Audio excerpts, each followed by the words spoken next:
Mogbet here.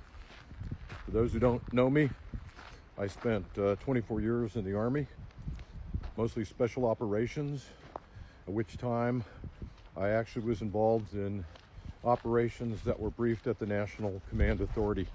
So that means I was preparing briefings for a 2-star general that would send it to a 4-star general that would go essentially to the Secretary of Defense and maybe on to the President. I know what the fuck I'm talking about. On the 8th of October, I analyzed the attack on Israel, and I had more questions than there were answers for at the time. We've gotten all the answers. Israel knew about this operation well in advance, as they should have, and they prepared for it in the sense that they wanted to respond in such a way that the brutality would be based on lies, and they would convince the world that babies were being beheaded. Okay, got it. Now it's time for phase 2. The United Nations must set up a war crimes tribunal, and the Israeli people must come to grips with the fact that they were lied to by their government, as well as the United States citizens by Joe Biden, who bought off on that bag of crap about 40 babies being beheaded. Israel, you're going to have to turn over your war criminals. And you could start with Netanyahu, who, since the H-dude, has been unequaled in brutality. You're going to have to turn over all of your officers that followed his orders and committed war crimes. There's no excuse for that under the laws of war. What you did to the Palestinian people is a war fucking crime, okay? I know this shit because I lived it for 37 years.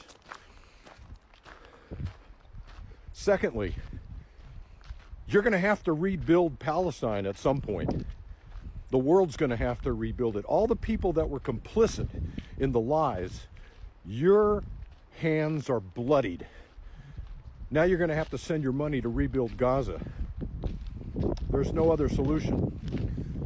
And then Israel, you're going to have to give the Palestinian people the same rights that your citizens have, so that they can move about freely. This is not going to go away. The world is watching. You've got to turn over Netanyahu the minute a war crimes tribunal is established.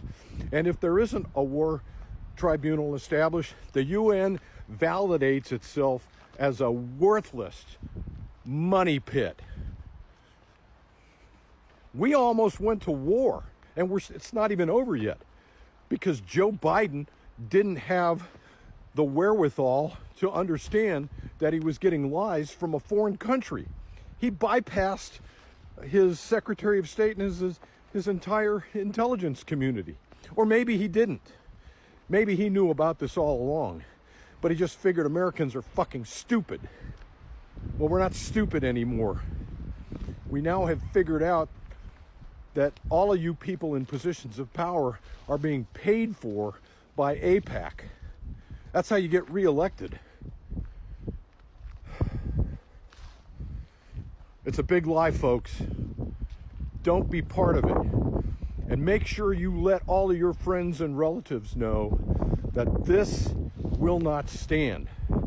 And if you have kids that are in the military, understand that they could have been sent to fight for yet another war based on just lies. I've been in 3 of them, and every single one of them was based on lies.